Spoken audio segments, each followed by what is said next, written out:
The characters on your computer keyboard can be used in an almost infinite number of permutations and combinations to create just about anything, from the works of Shakespeare to the instruction manual of a microwave. The same 26 letters of the English language form the building blocks of understanding. There are, however, limits to the use of English, and even the most creative pieces of writing follow rules and principles. This video covers 10 basic principles of good writing, and the next one will look at style. In both cases, the advice is intentionally brief, and if you want more detailed guidance, you can sign up for FEU courses on writing. Number 1. Write for your reader. It is absolutely fundamental that your words and the overall meaning of your writing are understood by your reader.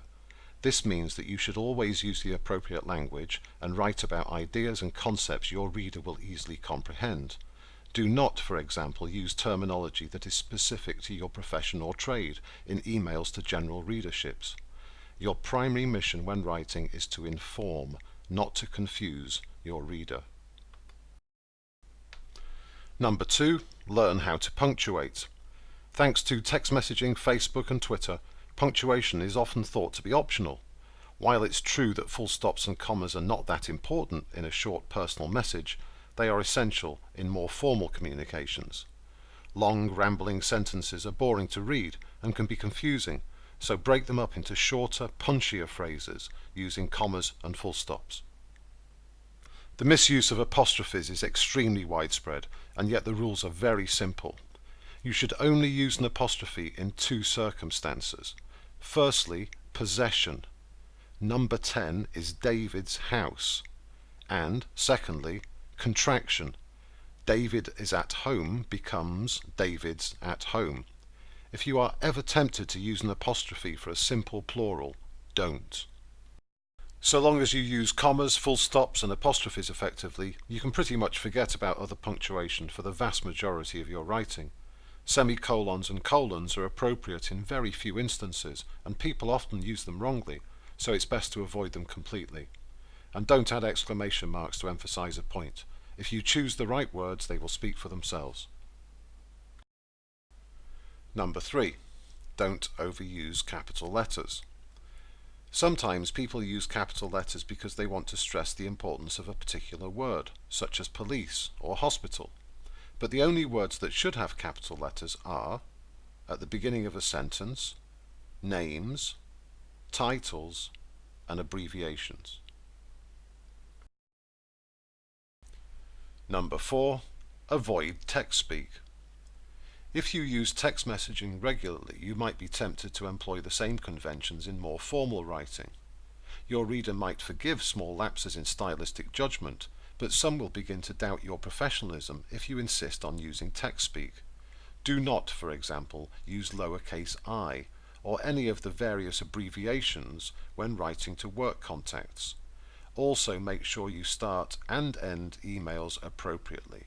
Dear David is far preferable to yo, and best wishes is much better than TTYL. Number 5. Be careful with homophones. The English language has numerous words that sound the same but have totally different meanings. The most commonly cited homophone are there and there, but we also have bear, bear, dear, dear, tail, tail, whose, compliment, compliment, and many more. So long as you remind yourself to be vigilant, you will spot most homophones as you write, but remember, the spell checker will not pick them up. Number 6. Check the spelling of names and places. Spell checkers are also not much help with the names of people and places. This is particularly true of foreign names, so you need to manually check the spelling to make sure they're correct. Some names are effectively homophones, and their owners can become agitated if you choose the wrong one.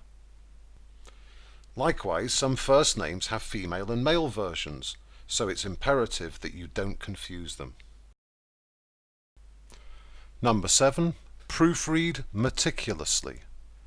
Before you send your writing to the recipient, carefully read your words from start to finish. If possible, print your work and use a pen to make corrections.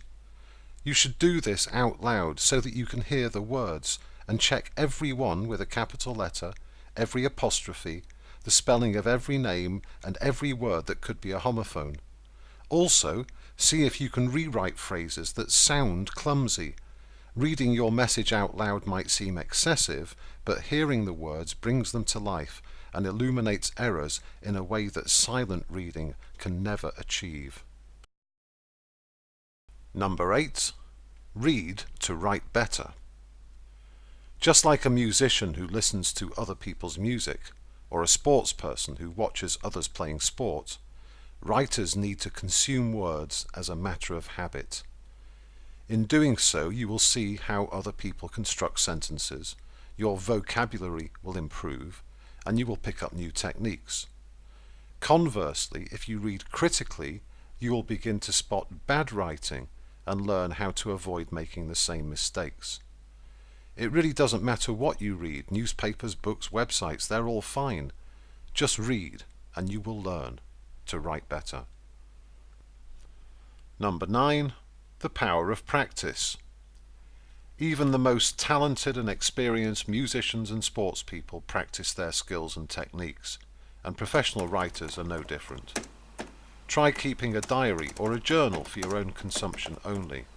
If you write a few hundred words every day and consciously try to employ techniques that you've picked up from your reading, your ability to communicate with a written word will improve. Number 10. Dealing with writer's block. There are times when even the best writers are lost for words, so don't feel like a failure if you suffer from bouts of writer's block. One approach is to have a break and return to your keyboard with a clear head. But this is not always possible, particularly if you have a tight deadline.